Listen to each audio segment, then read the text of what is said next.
Galera Difflin, que alegria, que privilégio poder hoje, através dessa conferência online, participar aqui com você e trazer uma mensagem do trono de Deus para a sua vida. E eu oro para que nesse momento, em nome de Jesus, Deus possa usar a minha vida como um canal dele para abençoar a tua vida.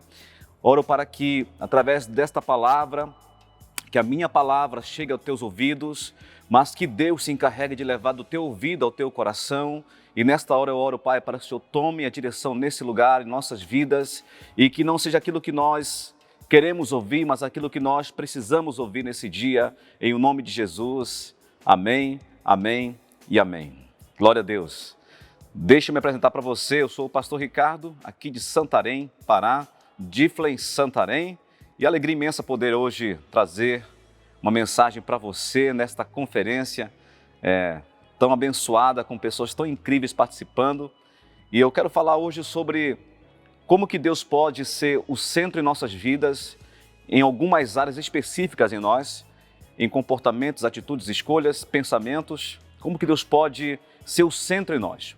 Em primeiro lugar, quando você entrega a sua vida para Jesus, você diz que Ele é o teu Senhor, o teu Salvador, Ele é o dono da sua vida. Então, nesse momento agora, Deus passa a ser o teu Senhor e o teu Salvador. Então, cristianismo não é um clube, não é uma associação, não é uma igreja onde nós frequentamos. Cristianismo é uma identidade, é aquilo que nós somos em Cristo Jesus. Vivemos o cristianismo porque somos cristãos. Só é possível viver o cristianismo quem se tornou de Cristo, quem é dele, quem pertence a ele. E nós precisamos entender que a igreja brasileira precisa voltar ao centro do evangelho e entender que Jesus é o centro, coisas não são o centro, pessoas não são os centros, movimento não é o centro, mas Jesus é o centro do evangelho e nós precisamos entender isso. Aqui na sua palavra, em Colossenses 1, 15 a 17, diz assim a palavra do Senhor, que Ele, Jesus, Ele é a imagem do Deus invisível, o primogênito de toda a criação, pois nele foram criadas todas as coisas, nos céus e na terra, as visíveis e as invisíveis, sejam tronos ou soberanias, poderes ou autoridades, todas as coisas foram criadas por Ele e para Ele. Ele é antes de todas as coisas e nele tudo subsiste. Então Jesus é o centro do Evangelho. Tem também o seu centro também das nossas vidas.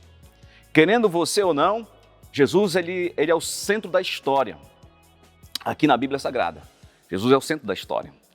Então Ele é o Rei dos Reis, é o Senhor dos Senhores. Agora Ele tem que ser o Rei da minha vida, Ele tem que ser o Rei do meu coração, e isso tem que ser na prática diária.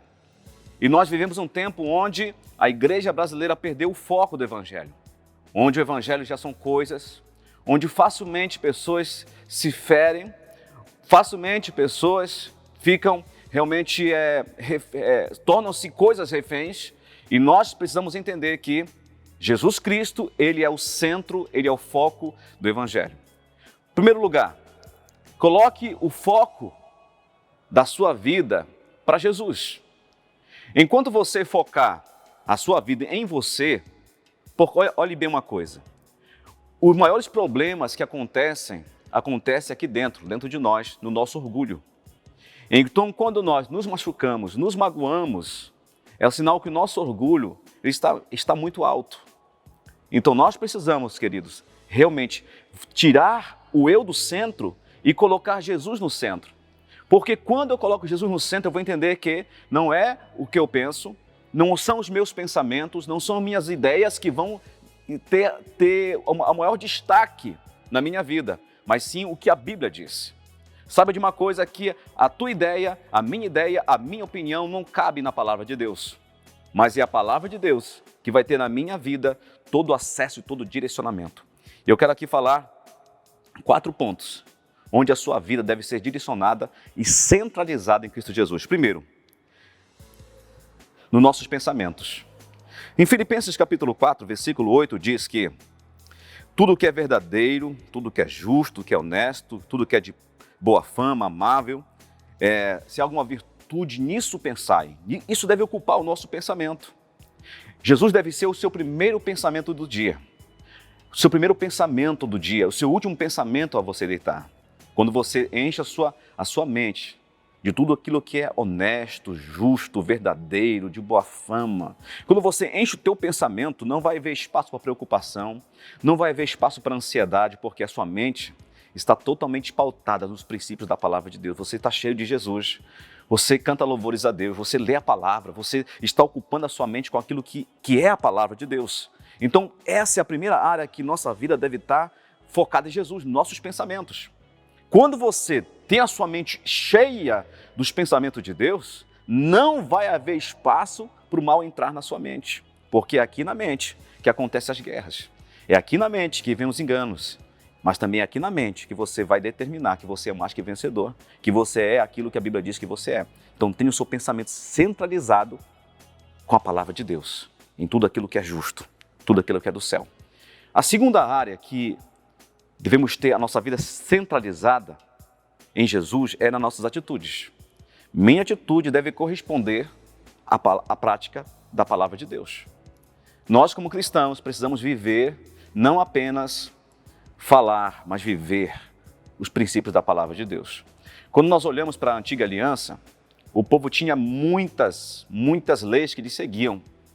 Depois veio Moisés e criou também os 10 mandamentos, e o povo ainda assim não conseguia viver os 10 mandamentos. Veio Jesus e falou o seguinte, olha, 2, primeiro, ame a Deus acima de todas as coisas, e segundo, ame o seu próximo como a você mesmo. Então, isso para nós é suficiente, porque quando você ama a Deus acima de todas as coisas, nada vai estar acima da paixão maior que é Jesus, e a paixão maior sufoca as pequenas paixões. E quando você ama o próximo como você mesmo, você não se sente mais importante que o seu irmão e você começa a praticar o amor, porque o amor é a marca de um seguidor de Jesus. E a terceira área que você deve ter sua vida centralizada em Cristo é nas suas escolhas. Nas suas escolhas. Olha só o que diz a palavra de Deus. 1 Coríntios 10, 31 diz o seguinte, portanto, quer comais, quer bebais, façais qualquer outra coisa, seja tudo isso para a glória de Deus. As nossas escolhas têm que estar pautada nos princípios da palavra de Deus. E tudo o que nós precisamos está aqui nos princípios da palavra. O Espírito Santo, ele mora dentro de nós. Quando Jesus disse o seguinte, olha, quando vier o Espírito da verdade, ele vai te ensinar todas as coisas e vai te guiar pela verdade. Então, tudo o que nós precisamos está pautado na palavra. Sabe, tem uma coisa que me incomoda, é muitas vezes cristãos querendo pegar respostas em homens, ter resposta de homens.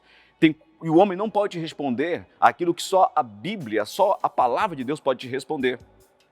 Quando pessoas perguntam, pastor, pode aquilo? Pastor, eu posso isso? Isso você vê muito isso no Instagram hoje. Eu posso isso, posso aquilo outro. Eles querem resposta de homem, mas olha, um crente cheio do Espírito Santo, ele sabe qual é a resposta, porque o Espírito Santo habita dentro dele. E ele vai guiar você a toda a verdade. Então as tuas escolhas não podem estar com base em emoções, não pode ser com base em sentimentos, não pode ser com base em opiniões humanas ou conceitos humanos e ideias humanas. Deve ser com base onde? Nos princípios da palavra de Deus. A paz interior, diz a palavra de Deus, é o árbitro em nossos corações. E o Espírito Santo é o nosso guia. Ele vai guiar você a toda a verdade. E por último é a nossa motivação. Romanos 11:36 fala o seguinte, a palavra de Deus, pois dele, por ele e para ele são todas as coisas. A ele seja a glória para sempre. Amém. Tudo o que você fizer deve trazer glória para Deus. Todos os seus afazeres devem trazer glória para Deus. A pergunta é, por que você está aqui nesse templo? Por que você congrega nessa igreja? Por que você serve nessa igreja? Qual a motivação que está no seu coração? Por qual razão você está aí? Por qual razão eu estou aqui? Oremos para que nunca nós percamos a verdadeira motivação por que estamos aqui, que é para trazer glória para Deus. Quando a sua vida é pautada nesses 4 pontos que eu falei para você, você vai conseguir viver uma vida que realmente vai agradar a Deus.